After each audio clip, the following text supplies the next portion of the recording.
उत्तराखंड से बड़ी खबर आ रही है। उत्तरकाशी से किसी भी वक्त सुरंग में फंसे मजदूर सुरक्षित तरीके से बाहर आने शुरू हो जाएंगे, क्योंकि सिलक्यारा की तरफ से मलबे को भेदते हुए मजदूरों तक पाइप पहुंच चुका है। मतलब 12 नवंबर से सुरंग में फंसे अलग अलग राज्यों के 41 मजदूरों को टनल से निकालने का काउंटडाउन शुरू हो चुका है। मजदूरों को बाहर निकालने के लिए एनडीआरएफ की टीम ने भी पूरी तैयारी कर ली है। पाइप के जरिए सुरंग में दाखिल होने के लिए एनडीआरएफ के जवान ऑक्सीजन सिलेंडर के साथ वहां पहुंच चुके हैं। प्लान के तहत पाइप के रास्ते एनडीआरएफ के जवान टनल के अंदर सुरंग में उस जगह पहुंचेंगे जहां मजदूर फंसे हुए हैं। इसके बाद उसी पाइप के जरिए मजदूरों को एक एक करके बाहर निकाला जाएगा।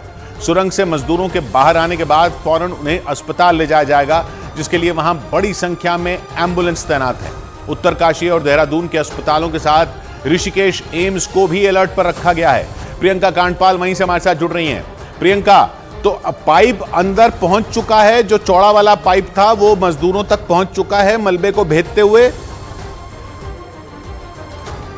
अभी किशोर ये बताया जा रहा है कि उसमें थोड़ा सा ही समय रह गया, किसी भी घंटे में ये खबर सामने आ जाएगी। अभी बताया जा रहा है कि 45 से 50 मीटर का जो रास्ता है वो तकरीबन पूरा कर लिया गया है। 800 mm के डायमीटर से ये जो पाइप बिछाई जा रही है उसके लिए अब तैयारियां जो है वो तेज हो चुकी हैं। वेल्डिंग भी हमें दिखती हुई नजर आ रही है। तो अब माना जा रहा है कि किसी भी वक्त जो है, किसी भी घंटे में, आधे घंटे में, 1 घंटे में ये खबर आ जाएगी कि टनल जो दूसरा एंड है, जो मलबे के पार मजदूर फंसे हुए हैं, वहां तक ये जो रेस्क्यू पाइप बिछाई जा रही है वो पहुंच गई और एनडीआरएफ की टीम ऑलरेडी अंदर है। मतलब प्रियंका इसको यहां समझते हैं, मतलब ये जो मोटा वाला चौड़ा वाला जो पाइप है जिसके जरिए उनको निकाला जाएगा, जिसमें से एक आदमी आराम से घुस सकता है लेट के, वो वाला पाइप बिल्कुल पूरे मलबे को क्रॉस करते हुए लगभग उन तक पहुंच चुका है जहां मजदूर हैं।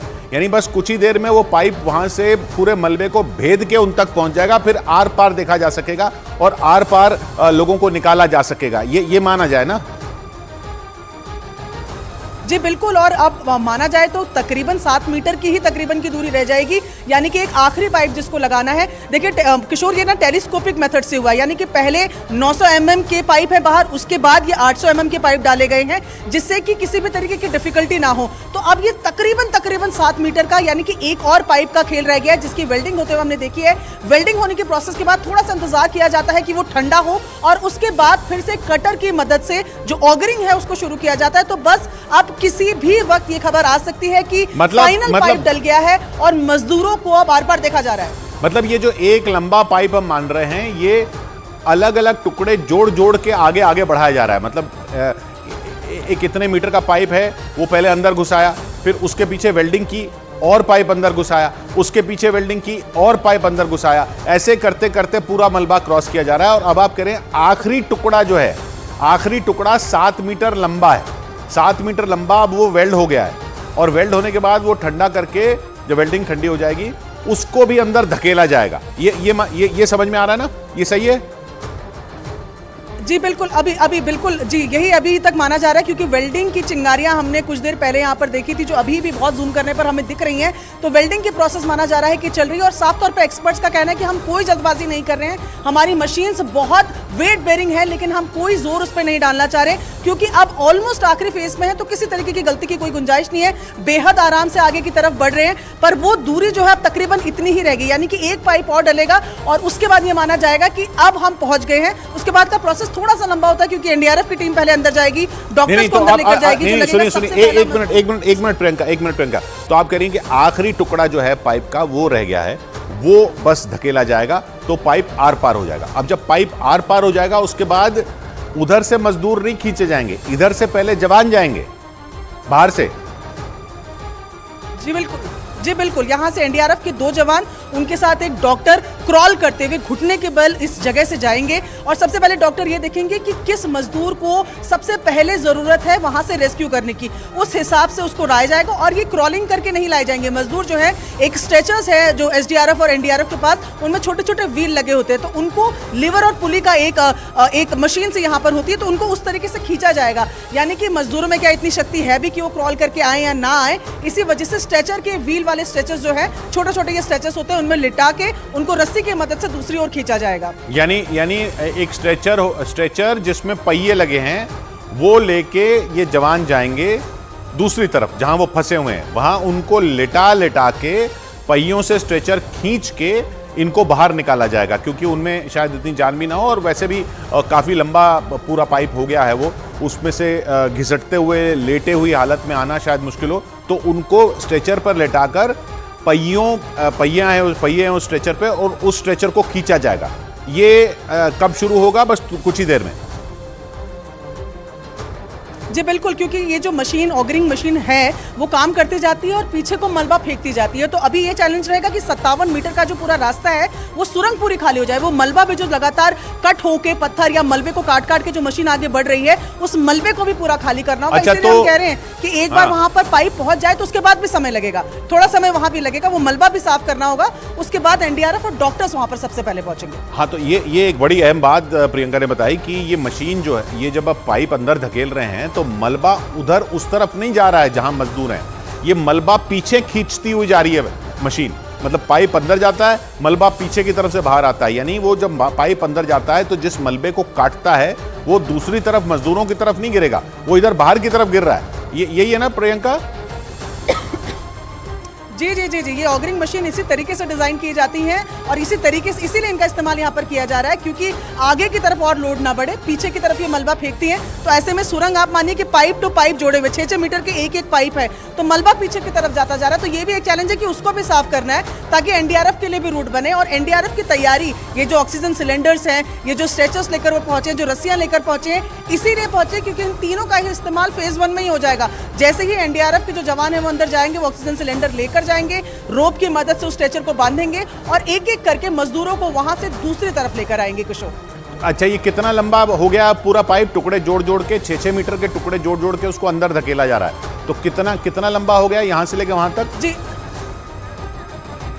देखिए, जो आखिरी ऑफिशियल जानकारी हम तक पहुंचाई गई थी तब ये कहा गया था कि 45 मीटर पार हो चुका है, लेकिन इस बात को अब तकरीबन 3 घंटे से ज़्यादा का समय हो गया है और हम जो कैलकुलेट कर पा रहे हैं तो उसमें 1.5 मीटर पर आवर की स्पीड से बढ़ रहा है। तो अभी ये माना जा रहा है कि तकरीबन 50 मीटर के लगभग या 48 से 50 मीटर्स के बीच में ये पहुंच गया होगा और ये आखिरी की वेल्डिंग को शुरू किया जा रहा है ताकि एक आखिरी पाइप डाला जा सके। जिस तरीके से मैं लगातार बता रही हूँ कि ये 6-6 मीटर के पाइप है, लेकिन बड़े पाइप्स को भी लेकर आए गए, जैसे कि आखिरी जो स्ट्रेच रहेगा वो तकरीबन 7 मीटर का रहेगा, तो उसके लिए बड़े पाइप्स भी लेकर आए गए हैं, गैस कटर्स भी लेकर आए हैं ताकि पाइप को अगर छोटा करना पड़े तो उसके लिए छोटा किया जा सके, लंबे पाइप को भेजना है तो लंबा किया जा सके। तो अब ये माना जा रहा है कि तकरीबन 48 to 50 मीटर्स जो है वो क्रॉस हो चुका है और नए के लिए वेल्डिंग का काम चल रहा है। किशोर, तो ये 50 मीटर से ज्यादा का पाइप होगा, 50 मीटर से ज्यादा का बड़ा पाइप होगा जिसके अंदर से आदमी निकाले जाएंगे और पहले जवान जाएंगे, डॉक्टर जाएंगे, स्ट्रेचर जाएगा, उनको लिटा के वहां से भेजेगा। तो अभी 41 अंदर फंसे हुए हैं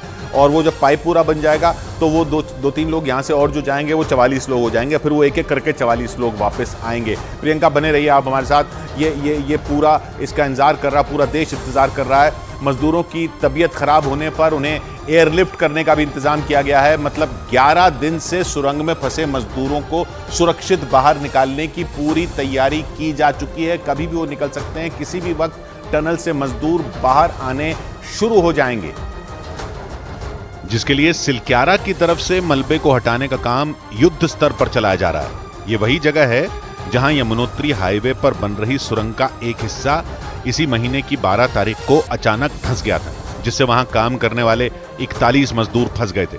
उसी दिन से मजदूरों को बाहर निकालने के लिए रेस्क्यू ऑपरेशन चलाया जा रहा है और रेस्क्यू ऑपरेशन के 11 दिन बाद सुरंग से मजदूरों को निकालने का काउंटडाउन शुरू हो गया।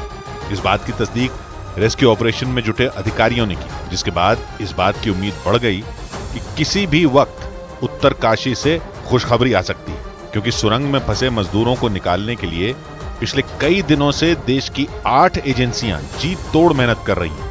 लेकिन सुरंग में फंसे 41 मजदूरों को सुरक्षित बाहर निकालना कोई आसान काम नहीं है, क्योंकि सुरंग में जिस जगह पर मजदूर फंसे हैं वहां तक एनडीआरएफ के जवान अभी तक नहीं पहुंच पाए हैं, पहुंचने वाले हैं। हालांकि मजदूरों को निकालने के लिए मलबे और पहाड़ को चीरते हुए पाइप से सुरंग बनाने का काम जोर शोर से चल रहा है और इसके लिए भारी भरकम ड्रिलिंग मशीनों की मदद ली जा रही है। अधिकारियों के मुताबिक उत्तरकाशी के सिलक्यारा की ओर से मजदूरों को निकालने के लिए सुरंग के अंदर 800 मिलीमीटर यानी 2.5 फीट से ज्यादा चौड़ा पाइप डाला जा रहा है। इनकी मदद से पूरा रास्ता जो है वो तैयार किया जा रहा है। ये जो आप डायमीटर देख रहे हैं इसमें बेहद आसानी से कोई भी शख्स आ सकता है। यमुनोत्री हाईवे पर बन रही ये सुरंग करीब 4.5 किलोमीटर लंबी और 14 मीटर चौड़ी है। बताया गया कि 12 नवंबर को 41 मजदूर सिलक्यारा की ओर से टनल में काम करने गए थे। सिलक्यारा की ओर से करीब 2.5 किलोमीटर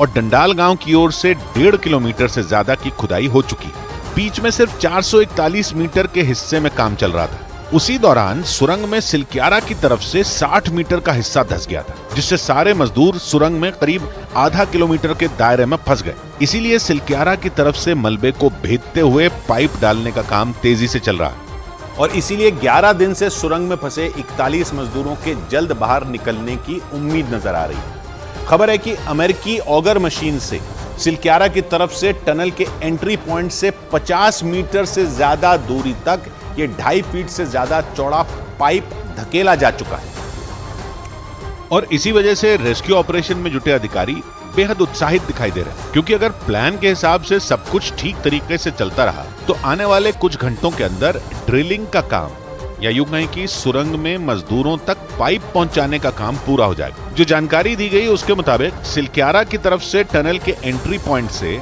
अमेरिकी ऑगर मशीन 800 मिलीमीटर यानी 2.5 फीट का पाइप 50 मीटर से ज्यादा दूरी तक ड्रिल कर चुकी है। अब सिर्फ कुछ ही मीटर की ड्रिलिंग बाकी है, जिसे आने वाले कुछ घंटों के अंदर पूरा कर लिया जाएगा। विशेषज्ञों के मुताबिक सिलक्यारा की तरफ से ही सुरंग में 60 मीटर से ज्यादा मलबा गिरा हुआ, इसीलिए टनल में 11 दिन से फंसे 41 मजदूरों के जल्द बाहर निकलने की उम्मीद नजर आने लगी है। और खबर है कि टनल में फंसे मजदूरों तक पाइप की सुरंग बनाने के लिए, तो ये सुरंग है उसके अंदर एक पाइप की सुरंग बनाने के लिए रेस्क्यू ऑपरेशन में जुटे अधिकारियों और विशेषज्ञों ने एक रणनीति तैयार की है, जिसके तहत ड्रिलिंग मशीन से 2.5-3 फीट चौड़े इस पाइप को मलबे के अंदर धकेला गया ताकि मजदूर उसमें आसानी से घुस सकें। असल में विशेषज्ञों की रणनीति यह है कि मजदूरों तक पहुंचने वाला पाइप ज्यादा चौड़ा हो, जिससे उन्हें रेस्क्यू करने में किसी तरह की कोई परेशानी का सामना न करना पड़े। इसी वजह से सिलक्यारा की तरफ से सबसे पहले 900 मिलीमीटर डायमीटर यानी करीब 3 फीट चौड़े पाइप को ऑगर मशीन के जरिए धकेला गया। इसके बाद पाइप की चौड़ाई कम की गई और सुरंग में 800 मिलीमीटर यानी 2.5 फीट से ज्यादा चौड़े पाइप को जोड़कर धकेलने का काम शुरू किया गया। से पहले जो है वो 900 mm के डायमीटर के इसी तरीके के पाइप्स डाले गए, फिर 800 मीटर के डाले जा रहे हैं। सिलक्यारा की तरफ से टनल के गेट पर जोर शोर से पाइप को जोड़ने और उसे ताकतवर ऑगर मशीन की मदद से तेजी से मजदूरों तक पहुंचाने की कोशिश की जा रही है, ताकि 11 दिन से फंसे मजदूरों को पाइप से बनी सुरंग से बाहर निकाला जा सके। लेकिन सिर्फ सिलक्यारा की तरफ से सुरंग में पाइप नहीं डाला जा रहा है, बल्कि टनल में वर्टिकल ड्रिलिंग यानी सुरंग के ऊपर से छेद करने का भी प्लान बनाया गया है। इसके लिए देश के अलग अलग राज्यों से ताकतवर मशीनें मंगवाई गई हैं, ताकि अगर सिलक्यारा की तरफ से ड्रिलिंग में कोई समस्या आए तो सुरंग में ऊपर से ड्रिल करके मजदूरों तक पहुंचा जा सके। रेस्क्यू ऑपरेशन में जुटे अधिकारियों के मुताबिक वर्टिकल ड्रिलिंग के लिए मध्य प्रदेश के इंदौर, गुजरात के वलसाड और ओडिशा के हीराकुद से मशीनें मंगवाई गई। वो मशीन जिनका इंतजार कल से किया जा रहा था वो फिलहाल यहाँ पर पहुंच गई हैं। ये हैवी मशीन्स हैं जिनको इंदौर से देहरादून पहुंचाया गया C-17 ग्लोब मास्टर से। यही नहीं, ऑस्ट्रेलिया से आए एक्सपर्ट आर्नल्ड डिक्स ने वर्टिकल ड्रिलिंग के लिए कुछ जगहों की पहचान तक कर ली है, लेकिन उनका दावा है कि पहाड़ की मिट्टी भुरभुरी होने की वजह से टनल में ऊपर से छेद करने से वहां और भी मलबा गिरने का खतरा है, जिससे मुसीबत बढ़ सकती है। पहाड़ के ऊपर जिस जगह से ड्रिलिंग की तैयारी की गई है वहां तक मशीनों को ले जाने के लिए रास्ता भी तैयार कर लिया गया है। और तो और खबर है कि सुरंग में एक नहीं बल्कि कई जगहों से ड्रिलिंग का काम शुरू हो चुका है। बताया जा रहा है कि सिलक्यारा की तरफ से पाइप के मजदूरों तक पहुंचने के बाद NDRF के जवान सुरंग में दाखिल होंगे और फिर सुरंग के अंदर शुरू होगा मेगा रेस्क्यू ऑपरेशन। प्लान के मुताबिक NDRF के जवान पाइप के जरिए सुरंग में उस जगह पहुंचेंगे जहां 11 दिन से 41 मजदूर फंसे हुए हैं। जिस पाइप से सुरंग में NDRF के जवान जाएंगे उसकी चौड़ाई करीब 32 इंच है। इसके बाद सुरंग में मजदूरों को एक एक कर निकालने का काम शुरू किया जाएगा। मजदूरों के कमजोर होने की स्थिति में उन्हें पहिए लगे स्ट्रेचर और ट्रॉली की मदद से खींचकर निकालने की तैयारी की गई है। दूसरी तरफ प्रशासन ने सिलक्यारा की तरफ से सुरंग के बाहर 30 से ज्यादा एम्बुलेंस खड़ी कर दी। इसके अलावा डॉक्टरों की टीम भी वहां पहुंच चुकी है। उत्तरकाशी और देहरादून के अस्पतालों के साथ ऋषिकेश एम्स को भी अलर्ट मोड पर रखा गया। यही नहीं, आपात स्थिति में मजदूरों को एयरलिफ्ट करने का भी इंतजाम किया गया। हालांकि एक रोज पहले आए वीडियो में सभी मजदूर सुरक्षित और सेहतमंद दिखाई दिए। उन तक पाइप से नाश्ता भी पहुंचाया गया।